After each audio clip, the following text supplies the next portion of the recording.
Hello student, आपका political science class में बहुत बहुत स्वागत है। आज का हमारा टॉपिक है खिलाफत आंदोलन। कल हम पढ़े थे उदारवाद और उग्रवाद में अंतर क्या है। आज हम जानेंगे कि खिलाफत आंदोलन कब हुआ था, किस कारण से हुआ था, इसके प्रमुख नेता कौन कौन से थे, यह आंदोलन सफल रहा या असफल रहा। आज हम इसको जानने का प्रयास करेंगे। तो जो खिलाफत आंदोलन है वो एक सामाजिक और धार्मिक आंदोलन था जो 1919 से लेकर के 1922 तक चला था। इसका मेन जो कारण था, मेन मुद्दा जो था वो था टर्की के सुल्तान को उसके पद से हटाया जाना। टर्की के सुल्तान को ही खलीफा का पद प्राप्त था, खलीफा का पद उनको मिला था। यहाँ पे खलीफा का मतलब होता है आध्यात्मिक नेता यानी आध्यात्मिक गुरु, और खिलाफत का जो अर्थ होता है, खिलाफत एक उर्दू शब्द है, और खिलाफत का जो अर्थ होता है वो होता है विरोध करना।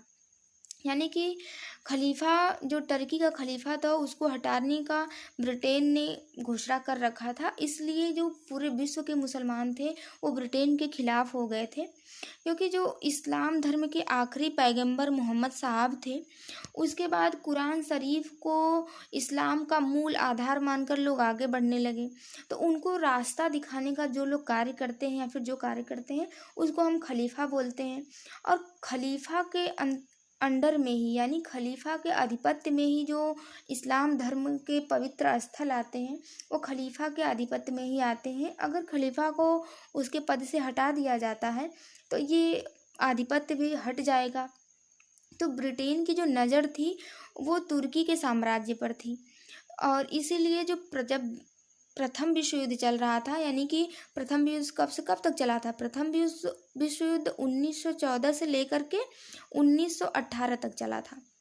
तो जब प्रथम विश्व युद्ध स्टार्ट हुआ तो उसमें दो गुट थे ही, मित्र राष्ट्र और सेंट्रल पावर। तो मित्र राष्ट्र में ब्रिटेन, फ्रांस, अमेरिका, रूस थे, और सेंट्रल पावर में जर्मनी, ऑस्ट्रिया, हंगरी और तुर्की था। तुर्की को आज के समय हम लोग टर्की बोलते हैं। और तुर्की में आज के समय के जो सीरिया है, फिलिस्तीन देश है, लेबनान है, ये सब तुर्की एम्पायर के अंतर्गत ही आते थे। बहुत बड़ा तुर्की साम्राज्य था उस समय। तो ब्रिटेन की नज़र तुर्की पे थी। तो प्रथम विश्व युद्ध के समय ही ब्रिटेन ने यह कह दिया था कि अगर तुर्की जो है यानी कि सेंट्रल पावर जो देश हैं, अगर प्रथम विश्व युद्ध में हार जाते हैं तो जो तुर्की का सुल्तान है यानी तुर्की का जो खलीफा है उसके पद को समाप्त कर दिया जाएगा और टर्की में नई लोकतांत्रिक व्यवस्था स्थापित की जाएगी। जिसके कारण जो विश्व के जितने मुसलमान थे उनके अंदर असंतोष पैदा हो गया, क्योंकि उनके आध्यात्मिक गुरु को हटाने की बात चल रही थी, इसलिए सबके अंदर असंतोष था। और जैसे ही प्रथम विश्व युद्ध समाप्त हुआ 1919 में एक क्या बोलते हैं कि संधि हुई, जिसको बोलते हैं सीवर्स की संधि। क्या बोलते हैं? सीवर्स की संधि जो 1919 में हुई थी, जो मित्र राष्ट्र यानी कि ब्रिटेन, अमेरिका, फ्रांस और सिर्फ टर्की के बीच में हुई थी, जिस संधि के माध्यम से टर्की के खलीफा के पद को हटाया जा रहा था। क्योंकि जो सेंट्रल पावर देश थे यानी हंगरी, जर्मनी, टर्की, ये लोग हार चुके थे। तो इसी संधि का विरोध करने के लिए जो भारत में यानी इंडिया में जो आंदोलन चलाया गया उसी को खिलाफत आंदोलन कहते हैं। खिलाफत आंदोलन को आगे बढ़ाने के लिए एक खिलाफत कमेटी की पहले गठन किया गया था। जो खिलाफत कमेटी थी वो 1919 में गठित की गई। कब गठित की गई? 1919 में गठित की गई।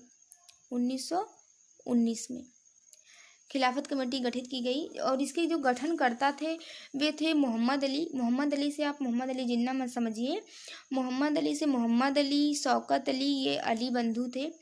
और हम हकीम क्या अजमल खां थे, और असरत मोहानी थे, मौलाना अबुल कलाम आज़ाद थे। तो इस कमेटी का जब गठन हुआ तो उस समय मौलाना अबुल कलाम आज़ाद ने ये कहा कि जो मुस्लिम संप्रदाय है, मुस्लिम के एकता से हम अपनी बातों को ब्रिटेन तक नहीं पहुंचा सकते, यानी ब्रिटिश सरकार तक नहीं पहुंचा सकते।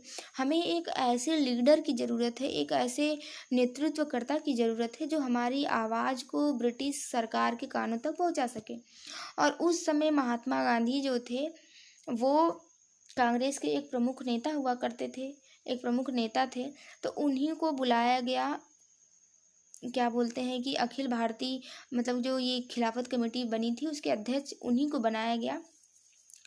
और गांधी जी जो थे वो इसके अध्यक्ष बनने के लिए, खिलाफत आंदोलन को प्रमोट करने के लिए उसमें शामिल हुए।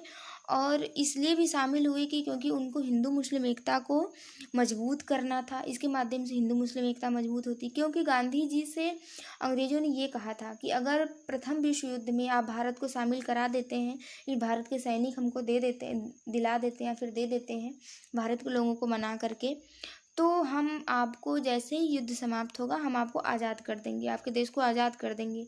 लेकिन अंग्रेज़ों ने ऐसा नहीं किया। जैसे प्रथम विश्व समाप्त हुआ उन्होंने ऐसा नहीं किया, जिसके कारण लोगों के अंदर असंतोष पैदा हो गया, गांधी जी के भी अंदर असंतोष पैदा हो गया। और गांधी जी को एक ऐसे प्लेटफॉर्म की ज़रूरत थी जिसके माध्यम से वो हिंदू मुस्लिम एकता को मजबूत कर सके और एक राष्ट्रीय आंदोलन का आगाज़ कर सके। इसलिए उन्होंने क्या बोलते खिलाफत आंदोलन की अध्यक्षता की, उसके मेंबर बने। और इसके कई और भी कारण थे, जैसे कि सरकार की क्रूरतापूर्ण कार्य, रॉलेट एक्ट। रॉलेट एक्ट जो था वो 1917 में आया। रॉलेट एक्ट कब आया? 1917 में। 1917 में रॉलेट एक्ट आया था। जिस समय रॉलेट एक्ट आया था उस समय जो भारत के वायसराय थे वो थे चेम्सफोर्ड। और चेम्सफोर्ड जो थे भारत में उस समय जो क्रांतिकारी गतिविधियाँ हो रही थी, क्रांतिकारी घटनाएं हो रही थी, जैसे काकोरी कांड, ये सब बहुत सारी घटनाएं हुई थी। इसको रोकने के लिए चेम्सफोर्ड ने सर सिडनी रॉलेट की अध्यक्षता में एक आयोग गठित करता है। तो सर सिडनी रॉलेट के ही नाम पे रॉलेट एक्ट पड़ा, रॉलेट एक्ट 1917। तो एक कमेटी गठित की गई और इस कमेटी ने अपनी रिपोर्ट कब दी? अपनी रिपोर्ट 1918 में। इस कमेटी ने अपनी रिपोर्ट 1918 में दी और इस रिपोर्ट को केंद्रीय विधान परिषद के द्वारा पास कर दिया गया था। और इस रॉलेट एक्ट को एक प्रकार का ये निवारक निरोध कानून था, जिसमें किसी को भी संदेह के आधार पर हम गिरफ्तार कर सकते थे। तो इस एक्ट को जो मोतीलाल नेहरू थे उन्होंने एक ऐसा काला कानून कहा जिसे न वकील, न अपील, न दलील कुछ भी नहीं दी जा सकती थी। ये बात मोतीलाल नेहरू ने कही थी। और गांधी जी ने भी इस एक्ट को एक काला कानून कहा। इस एक्ट के विरोध में पंजाब और दिल्ली में हिंसाएं होने लगी, जिस हिंसा में यानी पंजाब के कुछ लोकप्रिय नेता थे, और जैसे डॉक्टर सत्यपाल, डॉक्टर किचलू, इनको 9-10 अप्रैल को गिरफ्तार कर लिया गया और इनके ऊपर देशद्रोह का आरोप लगा के मुकदमा चलाया जाने लगा। इसी डॉक्टर सत्यपाल और डॉक्टर किचलू को छुड़ाने के विरोध में या फिर छुड़ाने के लिए लोगों ने अमृतसर पंजाब में एक जलियांवाला स्थान है, वहाँ पे लोग इकट्ठा हुए और जहाँ पे बहुत सारे लोग इकट्ठा हुए। और जहाँ पे जब इकट्ठा होने के बाद जनरल डायर जो था उन्हें बिना बताए उनके ऊपर फायरिंग कर देता है, जहाँ पे बहुत सारे लोग मारे जाते हैं, बहुत मासूम लोग मारे जाते हैं। और ये घटना हुई थी 13 अप्रैल 1919 को। 13 अप्रैल 1919 को यह घटना हुई थी। इसी घटना को हम जलियांवाला बाग हत्याकांड बोलते हैं। और इस घटना के बाद रविंद्रनाथ टैगोर जो थे उन्होंने अपनी नाइटहुड की उपाधि लौटा दी थी। नाइटहुड की उपाधि अंग्रेजों ने उन्हें दी थी। इस घटना के बाद उन्होंने इस उपाधि को लौटा दी अंग्रेजों को। और डॉक्टर शंकरन नायक जो थे उन्होंने अपनी वो वायसराय की कार्यकारिणी में काम करते थे, उन्होंने भी वायसराय की कार्यकारिणी से इस्तीफा दे दिया था। सुभाष चंद्र बोस जो थे वो ICS के पद पे थे, उन्होंने भी ICS के पद से इस्तीफा दे दिया। और जलियांवाले बाग हत्याकांड के बाद अंग्रेजों का विरोध करने के लिए जनता ने जिस फौज का गठन किया था उस फौज को हम डंडा फौज के नाम से भी जानते हैं। और कांग्रेस ने इस हत्याकांड की जांच करने के लिए एक समिति का गठन करती है।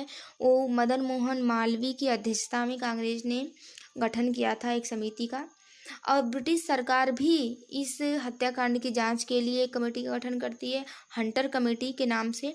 और हंटर कमेटी ने भारत के लोगों के साथ पक्षपातपूर्ण व्यवहार किया, जिसके कारण भी लोगों के अंदर असंतोष पैदा हो गया और गांधी जी के अंदर भी असंतोष पैदा हुआ। और गांधी जी इसी घटना के कारण गांधी जी असहयोगी बन गए। कहने का मतलब कि वो अंग्रेज़ों का साथ अब नहीं देंगे। और ब्रिटिश संसद ने, जो जनरल डायर था जिसने फायरिंग किया था, ब्रिटिश संसद ने उसे ब्रिटिश साम्राज्य का शेर कह के पुकारा, उसे ब्रिटिश साम्राज्य का शेर की उपाधि दी, जिसके कारण भी लोगों के अंदर असंतोष था। इसलिए गांधी जी जब खिलाफत आंदोलन में पार्टिसिपेट किए, खिलाफत आंदोलन के अध्यक्ष बने, तो उसका एक कॉन्फ्रेंस होता है खिलाफत आंदोलन का, अखिल भारतीय खिलाफत कॉन्फ्रेंस, जिसके अध्यक्ष गांधी जी थे। उसके प्लेटफॉर्म से, उस कॉन्फ्रेंस में गांधी जी ने ये कहा था कि अगर खिलाफत आंदोलन का सहयोग नहीं किया जाता है, मतलब कि गांधी जी ने कहा कि अगर अंग्रेज़ों के द्वारा खिलाफत आंदोलन की बात नहीं मानी जाती है तो हम अंग्रेज़ों के साथ असहयोग करेंगे, यानी अंग्रेज़ों की कोई बात नहीं मानेंगे। तो फिर कुछ दिन बाद ही इसी अखिल भारतीय खिलाफत कॉन्फ्रेंस दूसरा होता है, जो होता है जून 1920 में। कब होता है? जून 1920 में, जो कहाँ होता है? इलाहाबाद में होता है। और इसमें भी वही बात को गांधी जी दोहराते हैं कि अगर खिलाफत आंदोलन का सहयोग नहीं किया गया तो हम अंग्रेज़ों के साथ असहयोग करेंगे। इसी बात को दोहराया गया।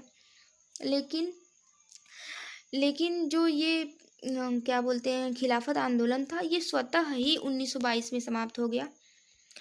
स्वतः ही आंदोलन 1922 में समाप्त हो गया, क्योंकि जो तुर्की था, तुर्की के मुसलमान, जो युवा मुसलमान थे, उनका एक युवा पॉलिटिशियन था जिसका नाम था मुस्तफ़ा कमाल पाशा।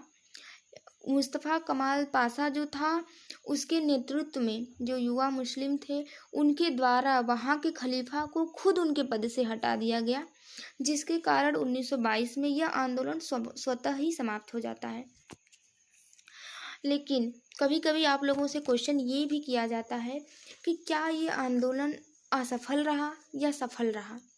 तो इसके दो पक्ष हो सकते हैं। आप प्रत्यक्ष भी जवाब दे सकते हैं, अप्रत्यक्ष भी जवाब दे सकते हैं। अगर आप प्रत्यक्ष जवाब देते हैं तो ये जो आंदोलन था खिलाफत आंदोलन, ये असफल रहा। आप कह सकते हैं कि ये आंदोलन सफल नहीं हुआ, क्योंकि 1922 में ये आंदोलन स्वतः ही समाप्त हो गया। लेकिन अगर आप अप्रत्यक्ष रूप से इसका जवाब देते हैं तो ये आंदोलन सफल रहा। अप्रत्यक्ष रूप से कह सकते हैं कि ये आंदोलन भले ही असफल रहा हो, लेकिन इस आंदोलन ने हिंदू मुस्लिम एकता को स्थापित करने व राष्ट्रीय आंदोलन को आगे बढ़ाने में अपनी अहम भूमिका अदा की, इसलिए इसे हम सफल मान सकते हैं। इस आंदोलन ने एक नए आंदोलन का नींव रखा। कभी कभी क्वेश्चन पूछता है कि असहयोग आंदोलन की नींव किस आंदोलन के प्लेटफॉर्म पे रखी गई? तो आप लोग ये कह सकते हैं कि असहयोग आंदोलन की नींव खिलाफत आंदोलन के प्लेटफॉर्म पे रखी गई। तो असहयोग आंदोलन ने एक नए भारतीय राष्ट्रीय आंदोलन, यानी कि बहुत बड़े आंदोलन का नींव रखा, इसलिए इस आंदोलन को हम सफल मान सकते हैं प्रत्यक्ष रूप से। तो आज का ये हमारा टॉपिक रहा क्या बोलते हैं खिलाफत आंदोलन। खिलाफत आंदोलन को मैंने अपने तरीके से बहुत अच्छे से बताने की कोशिश किया है। आई होप कि आप लोग को ये आंदोलन के बारे में जान करके अच्छा लगा होगा, या फिर आप लोग को अच्छी जानकारी मिली होगी। तो कल हम मिलेंगे एक नए टॉपिक के साथ। तब तक के लिए धन्यवाद।